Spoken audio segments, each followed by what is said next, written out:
Vocabulary এবং sentence making এই দুইটা জিনিস অত্যন্ত গুরুত্বপূর্ণ, ঠিক আছে।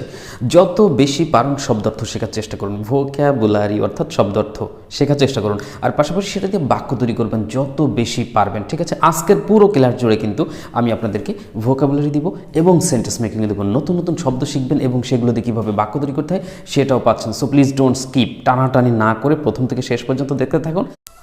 এখন আমি আপনাকে যেটা বলতে চাচ্ছি সেটা হচ্ছে যে কোথায় বাস করেন আপনি। বলুন তো বাস করা ইংরেজি কি? আমরা তো সিম্পলি জানি বাস করা ইংরেজি লিভ, LIVE, কিন্তু এই বাস করা ইংরেজি লিভ ছাড়াও কিন্তু আপনি বলতে পারেন, কি বলতে পারেন বলুন তো? অ্যাবাইড। দেখুন অ্যাবাইড, ABIDE, অ্যাবাইড মানে কি? বাস করা। অ্যাবাইডের 3টে ফর্ম আগে আপনাকে শিখতে হবে। কয়টা ফর্ম? 3টা ফর্ম শিখতে হবে, ঠিক আছে। এবার ফর্ম 3টা দেখুন। অ্যাবাইডের 3টা ফর্ম হচ্ছে অ্যাবাইড, অ্যাবোড, অ্যাবোড, অ্যাবাইড, অ্যাবোড, অ্যাবোড, অ্যাবাইড, অ্যাবোড, অ্যাবোড। আমার সাথে বলবেন, পড়ুন, ভিডিও ক্লাস দেখুন এবং মনে মনে পড়ুন, শব্দ না করে। অ্যাবাইড, অ্যাবোড, অ্যাবোড, অ্যাবাইড, অ্যাবোড, অ্যাবোড, অ্যাবাইড, অ্যাবোড, অ্যাবোড মানে কি? বাস করা। বাংলা অর্থ মুখস্থ হয়ে গেল, 3টে ফর্ম মুখস্থ হয়ে গেল। Now let's make a sentence. চলুন একটা বাক্য তৈরি করা যাক। আমি বললাম যে সে লন্ডনে বাস করে, লন্ডন, ওকে।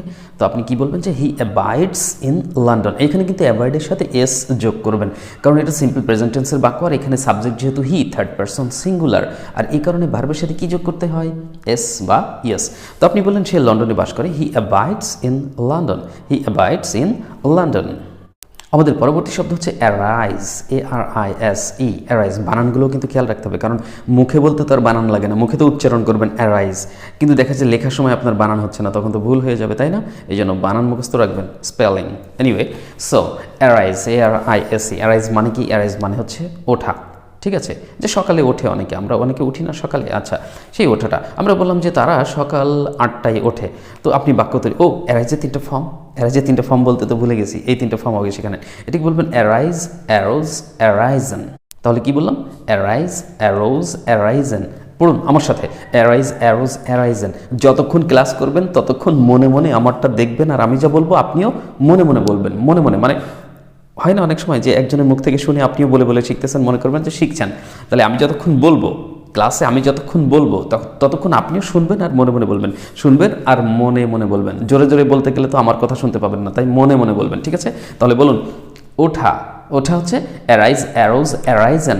ওঠা, অ্যারাইজ, অ্যারোজ, অ্যারাইজেন। ওঠা, অ্যারাইজ, অ্যারোজ, অ্যারাইজেন। মুখস্থ হয়ে গেল, ধরলাম। তাহলে এবার একটা বাক্য তৈরি করি। তারা সকাল 8টায় ওঠে, তারা সকাল 8টায় ওঠে। বলুন দে অ্যারাইজ অ্যাট 8 AM না PM? সকাল বললে কিন্তু AM হবে, রাত বললে PM হতো। তাহলে তারা সকাল 8টায় ওঠে, they arise at 8 AM, they arise at 8 AM। পরবর্তী শব্দটাও আগেরটার সাথে মিল আছে, সেটা হচ্ছে যে এটা হচ্ছে জেগে ওঠা। হ্যাঁ, আগেটা বলছিলাম ওঠা, এটা হচ্ছে জেগে ওঠা। অ্যাওক, WAKE, অ্যাওক। অ্যাওক মানে কি? জেগে ওঠা। যে ঘুম ভেঙে গেছে, আপনি জেগে গেছেন, মনে করেন জেগে উঠলেন, এরকম ব্যাপারটা। তাহলে অ্যাওক মানে জেগে ওঠা, এটাকে আপনি বলবেন অ্যাওক, অ্যাওক, অ্যাওকেন। অ্যাওক, অ্যাওক, অ্যাওকেন। বানানগুলো কিন্তু দেখবেন, ঠিক আছে। আচ্ছা, অ্যাওক, অ্যাওক, অ্যাওকেন মানে হচ্ছে জেগে ওঠা। আচ্ছা, হঠাৎ করে সে জেগে উঠলো, এইটা কিন্তু উঠলো বললাম, তাহলে কিন্তু পাস্টে চলে গেল। এবার আমাদের এই অ্যারাইজের পাস্ট ফর্মটা ব্যবহার করতে হবে বাক্যে। তাহলে হঠাৎ করে সে জেগে উঠলো, সাডেনলি হি অ্যাওক। অ্যাওকের পরে আবার আপ বলা যায়, অ্যাওক, আপ, আপ ইউজ করা যায় জেগে ওঠা অর্থে।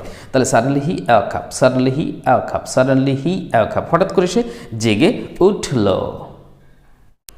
আচ্ছা, বি যে একটা ভার্ব, এই ব্যাপারে নিশ্চয়ই আপনাদের জানা আছে। আচ্ছা, মনে করবেন যে বর্তমানে বীরা 4 ভাই। বর্তমানে বি কয় ভাই? বীরা 4 ভাই।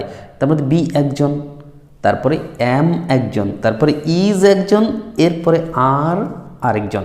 তাহলে বি এম ইজ আর। আমার সাথে বলুন, be am is are, be am is are, be am is are. এর হচ্ছে 4 জন, এটা প্রেজেন্ট। পাস্টে যে হয়ে গেল 2 ভাই, মনে করেন পাস্টে যে হয়ে গেছে কয় ভাই? 2 ভাই। Was were, was were. তার মানে প্রেজেন্ট ফর্মে হচ্ছে বি এম ইজ আর, পাস্টে যে হবে was were.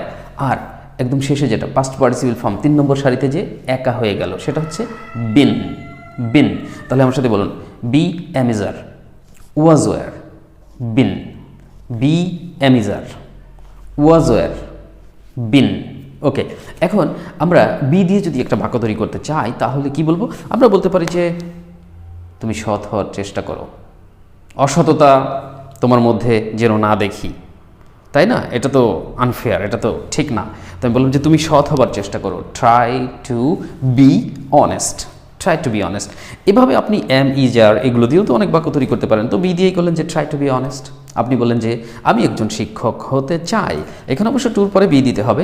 I wanna be a teacher, যদিও আমি রিডাকশন করে বলেছি কিন্তু আলাদা করে বলি, আমরা সিম্পলি যেটা বলি I want to B a teacher, আমি একজন শিক্ষক হতে চাই, I want to B a teacher. যদি বলেন আমি একজন আদর্শ শিক্ষক হতে চাই, আদর্শ শিক্ষক, শিক্ষক তো আমরা অনেকেই আছি কিন্তু আদর্শ আমাদের অনেকের মাঝে হয়তো বা নাই, খুব দুঃখজনক। তারপরে আদর্শ শিক্ষক আমাদের হওয়া উচিত, যাকে আল্লাহ তাআলা কবুল করুক। তো আপনি বললেন যে আমি একজন আদর্শ শিক্ষক হতে চাই, I wanna be an ideal teacher. এখানে কিন্তু অ্যান ইউজ করছেন আর্টিকেল, ওই যে আইডিয়াল যার প্রথম অক্ষর আই ভাওয়েল, এই কারণে তার পূর্বে অ্যান বসছে, বাচ্চাদের পড়াশোনা, তাই তো। তাহলে I want to be an ideal teacher, I want to be an ideal teacher. আর রিডাকশন ইউজ করে যদি বলেন, নেটিভ স্পিকার ইংরেজরা যেরকম বলে ওয়ান্ট টু বি না বলে অনেক সময় ওয়ানা বলে, ওয়ানা, তাহলে বলবেন I wanna be a teacher, I wanna be an ideal teacher, I wanna be an ideal teacher. Wanna বললে কিন্তু আর টু বলা যাবে না, ওয়ানের মধ্যেই ওয়ান্ট আছে, আবার টু শব্দটিও আছে। এবার যে শব্দটি বলবো সেটা হচ্ছে বিয়ার, বিইএআর, বিয়ার। বিয়ার বললেই কেমন জানি বিয়ার বিয়ার মনে হচ্ছে, যে যেন অনেকে মদ পান করে, মদ্যপান করে, যে কয়ে যে বিয়ার বিয়ার খেতে হবে, হ্যাঁ এরকম। যদিও এটা ইসলামে হারাম, আমাদের জন্য নিষিদ্ধ এটা, তারপর অনেকে হয়তো পান করে থাকে, তাই না। তো যাই হোক, যে কথা বলছিলাম যে বিয়ার, কিন্তু বিয়ার যে শব্দটি এখন বলতেছি বানান তো দেখতে পাচ্ছেন, বিইএআর, এই বিয়ার। বিয়ার মানে হচ্ছে, বিয়ারের দুইটা রকম মানে হতে পারে, একটা হচ্ছে যে বিয়ার মানে বহন করা হতে পারে, আর একটা হচ্ছে প্রসব করা। প্রসব, প্রসব বোঝেন তো, প্রস্রাব না কিন্তু। আপনি বললেন যে বাচ্চারা যে হিসু করে বা আমরা হিসু করি, এই হিসু করা প্রস্রাব করা না, প্রসব। বাচ্চা হওয়া বোঝেন না, হ্যাঁ বাচ্চা হয়, তাই না। আচ্ছা, বাচ্চা হলে বলি যে আমরা উনি কন্যা সন্তান প্রসব করেছেন, পুত্র সন্তান প্রসব করেছেন, এই প্রসব করা, নিশ্চয়ই বুঝতে পেরেছেন। যাই হোক, তাহলে বিয়ার মানে আপাতত যদি প্রসব করা অর্থেই আমরা ধরি, অথবা কি বললাম আরেকটা, বহন করা। আচ্ছা, ও আবার সহ্য করাও হয়, সহ্য করাও হয় কিন্তু বিয়ার মানে। তো যাই হোক, আমরা বহন করা অর্থে ধরি, তাহলে যার বানান হবে যে বহন করা, বিয়ার বর বর্ন, বিয়ার বর বর্ন, বিয়ার বর বর্ন। আমার সাথে কিন্তু উচ্চারণ করবেন, আর শেষের বানানটা খেয়াল রাখবেন, BORNE, বিয়ার বর বর্ন, যার বাংলা অর্থ কি দাঁড়াচ্ছে, বহন করা, ঠিক আছে। আবার সহ্য করার অর্থেও আপনি এটা ইউজ করতে পারেন। আপনি যদি বলেন যে বাক্য তৈরি, যে আমি এটা বহন করতে পারি না, I can't bear it, I can't bear it. আবার যদি বলেন যে আমি এটা সহ্য করতে পারি না, আই ক্যান্ট বিয়ার ইট, ওটা বললেই হবে, আই ক্যান্ট বিয়ার ইট। ওকে। কাউকে প্রহার করা বা মারধর করা, এটার ইংরেজি কি, বিট, BEAT, বিট, যার বাংলা অর্থ প্রহার করা বা মারধর করা হতে পারে। তো আপনি এটার যে তিনটা ফর্ম সেটা একটু মুখস্থ করবেন আমার সাথে, তাহলে পড়ুন। প্রহার করা, বিট বিট বিটেন, প্রহার করা, বিট বিট বিটেন, প্রহার করা, বিট বিট বিটেন। মনে মনে পড়ুন, মুখস্থ হয়ে যাবে। এই ক্লাসটা যখন আপনি দেখবেন 8-10 মিনিট, এই যে 8 to 10 মিনিট, 8-10 মিনিট আপনি সময় ব্যয় করছেন, এখান থেকে কিন্তু অনেক কিছু শিখে যাচ্ছেন। আপনার একটা ক্লাস আছে, আপনার একটা পড়া হয়ে যাচ্ছে, ক্লাস দেখে তো শেখা যায়, তাই না। তাহলে বলবেন যে প্রহার করা বা মারধর করা, বিট বিট বিটেন, প্রহার করা বা মারধর করা, বিট বিট বিটেন।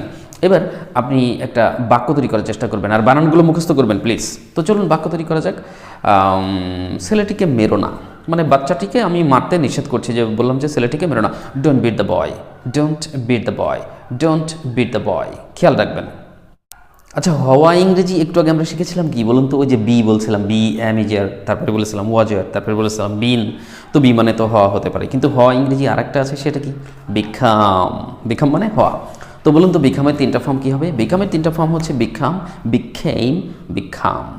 প্রথমটা এবং শেষেরটা একই রকম, মাঝখানেরটা অর্থাৎ দ্বিতীয় ফর্মটা একটু ভিন্ন। তাহলে খেয়াল রাখবেন, হওয়া, বিকাম, বিকেম, বিকাম, হওয়া, বিকাম, বিকেম, বিকাম, হওয়া, বিকাম, বিকেম, বিকাম। বাক্য তৈরি করুন। তো আপনি এখন এই বিকাম দিয়ে বাক্য তৈরি করবেন, তাই না? তাহলে বিকাম মানে কি বললাম, হওয়া। আপনি তিনটা ফর্ম মুখস্থ করলেন, বিকাম, বিকেম, বিকাম, হওয়া, বিকাম, বিকেম, বিকাম, হওয়া, বিকাম, বিকেম, বিকাম।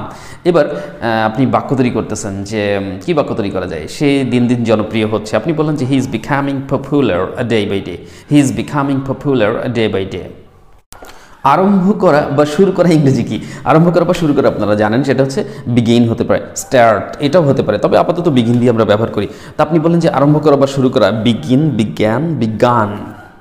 তাহলে আরম্ভ করা বা শুরু করা এটাকে বলবেন বিগিন, বিজ্ঞান, বিজ্ঞান, বিগিন, বিজ্ঞান, বিজ্ঞান। বানান ঠিক রাখবেন, উচ্চারণ ঠিক রাখবেন।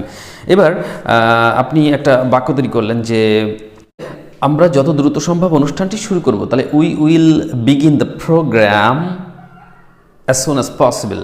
We'll begin the program as soon as possible. তাহলে begin মানে কি? শুরু করা। দেখা ইংরেজি তো আমরা জানি যে সি, তাই না? সি ছাড়াও কিন্তু আরেকটা শব্দ আছে দেখা ইংরেজি, সেটা কি হতে পারে? আপনি হয়তো বলবেন যে ওয়াচ, এই যে লক্ষ্য করে দেখা, তাই না? কিন্তু এটাও না, আমি আসলে আরেকটা বলতে চাচ্ছি, সেটা হচ্ছে যে বিহোল্ড, BEHOLD, বিহোল্ড মানে দেখা। তো আপনারা যেটা করবেন সেটা হচ্ছে যে এই যে বিহোল্ড এর তিনটা যে ফর্ম, আগে সেটা মুখস্থ করবেন। বলবেন দেখা, বিহোল্ড, বিহেল্ড, বিহেল্ড, বিহোল্ড, বিহেল্ড, বিহেল্ড, বিহোল্ড, বিহেল্ড, বিহেল্ড। তাহলে মুখস্থ হয়ে গেল যে দেখা, বিহোল্ড, বিহেল্ড, বিহেল্ড। এবার আপনি একটা বাক্য তৈরি করলেন যে আমি এটা দেখতে পারিনি, দেখতে পারিনি বলেছি, তাই না? তার মানে অতীত হয়ে গেল। দেখতে পারেননি সেই কথাটা এখন বলছেন যে আমি এটা দেখতে পারিনি। তাহলে I couldn't behold it, I couldn't behold it, আমি এটা দেখতে পারিনি। I couldn't behold it, আমি এটা দেখতে পারিনি। I couldn't behold it. Dear learners, কয়টা শব্দ বলেছি এতক্ষণ পর্যন্ত? ক্লাস উপভোগ করেছেন, কমপক্ষে 10টা ভোকাবুলারি হয়ে গেছে। আমি বলবো যে অল্প অল্প করে শিখুন, বেশি দরকার নাই। অল্প অল্প করে শিখবেন আর রেগুলার আমাদের ক্লাস দেখবেন, এবং যখন যে ক্লাসটা দেখবেন চিন্তা করবেন যে আমি এই ক্লাসটা সম্পূর্ণ দেখব, সুন্দর করে শিখে নেব, ঠিক আছে? আর আপনাদেরকে প্রথমে বলে দিয়েছি, যারা খুব সহজে ইংলিশ শিখতে চাচ্ছেন নিশ্চিন্তে আমাদের বইয়ের এই কপিটা সংগ্রহ করবেন, আর সংগ্রহ করার জন্য উপরের নম্বরে যোগাযোগ করুন, ইনশাল্লাহ ব্যবস্থা করে দেবো। যারা অনলাইনে কোর্স করতে চান, পুরো 23 সাল জুড়ে ক্লাস করতে চাচ্ছেন, কমপক্ষে 9 মাসের কোর্স, তারা আমাদের সাথে যোগাযোগ করুন। মাত্র 3000 টাকা কোর্স ফি দিয়ে আপনি ভর্তি ক্লাস করতে পারবেন ইনশাআল্লাহ। আমরা চেষ্টা করব ভালো কিছু শেখানোর জন্য, বাকি আল্লাহ পাকের ইচ্ছা, আপনিও চেষ্টা করবেন, তাহলে নিশ্চয়ই হবে ইনশাআল্লাহ। সো আজকে আপাতত এখানে বিদায় নিচ্ছি। বিদায় নেবার পূর্বে বলতে চাচ্ছি, আমাদের যে ফেসবুক পেজ আছে দ্য মেন্টরস টিউটোরিয়াল নামে, the mentors tutorial Facebook page, আপনি সেটা ভিজিট করবেন, সেখানে অনেক ভিডিও ক্লাস দেওয়া আছে, এগুলো বেশি বেশি দেখুন, প্র্যাকটিস করুন, আর আমাদের ফেসবুক পেজের ভিডিওটা প্লিজ শেয়ার করবেন। আর আমাদের ফেসবুক গ্রুপ রয়েছে TMT ল্যাঙ্গুয়েজ ক্লাব, এই TMT ল্যাঙ্গুয়েজ ক্লাবে আপনারা জয়েন করবেন, লাইক দিবেন, কানেক্টেড থাকবেন, এবং পরস্পর দেখবেন আরও অনেক সদস্য আছে, আপনারা তাদের সাথে প্র্যাকটিস করতে পারেন।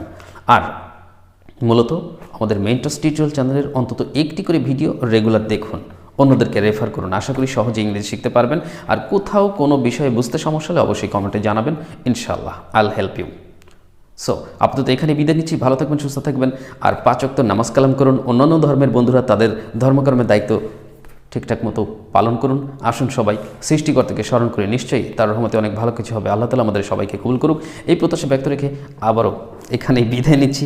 Thanks to Allah. আসসালামু আলাইকুম রহমতুল্লাহ। Have a lovely day.